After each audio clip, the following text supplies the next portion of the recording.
માછીમારોને છેલ્લા એક વર્ષથી ડીઝલની સબસિડી મળી નથી, જેને લઈ માછીમારોમાં નિરાશા ફેલાય છે। ઉલ્લેખનીય છે, એક વર્ષની બાકી રહેલ ડીઝલ સબસિડીની રકમ દિવાળી પૂર્વે મળી જશે તેવી જાહેરાત મુખ્યમંત્રી વિજય રૂપાણીએ કરી હતી, પરંતુ હજુ સુધી માછીમારોને સબસિડી મળી નથી।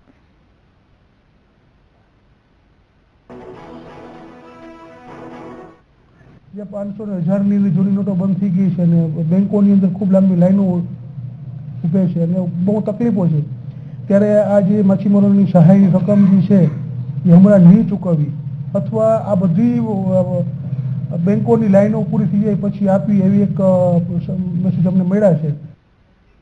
તો પોરબંદરના માછીમારોને એક વર્ષથી ડીઝલની સબસિડી નથી મળી। 80 કરોડ જેટલી રકમની આ સબસિડીને લઈ અનેક વખત રજૂઆતો થઈ હોવા છતાં પણ કોઈ નિવેડો આવ્યો નથી। માછીમારો અને બોટ માલિકોને હજુ સુધી એક પણ રૂપિયો આપવામાં નથી આવ્યો, જ્યારે આ મામલે ફિશરીઝ અધિકારીએ જણાવ્યું છે કે બિલો બનાવી ટ્રેઝરી વિભાગને સોંપી દીધા છે। હવે બેંક દ્વારા કેમ લાભાર્થીઓના ખાતામાં હજુ પૈસા જમા નથી થયા તે વિશે તેઓ કંઈ નથી જાણતા હોવાનો પણ રાગ આલોપ્યો હતો।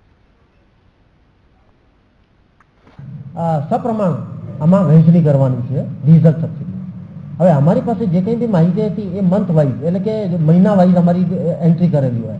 હવે એ મહિના વાઇઝ એન્ટ્રી કર્યા પછી હવે અમારે ઇન્ડિવિજ્યુઅલ દરેકના નામ કાઢીને અને જે બી 8 બિલ હોય તો 8 બિલ, 10 બિલ હોય તો 10 બિલ અમારે અલગ સેગ્રીગેટ કરવા પડે। એ સેગ્રીગેટ કરીને અમે એનું બિલ બનાવી દીધું।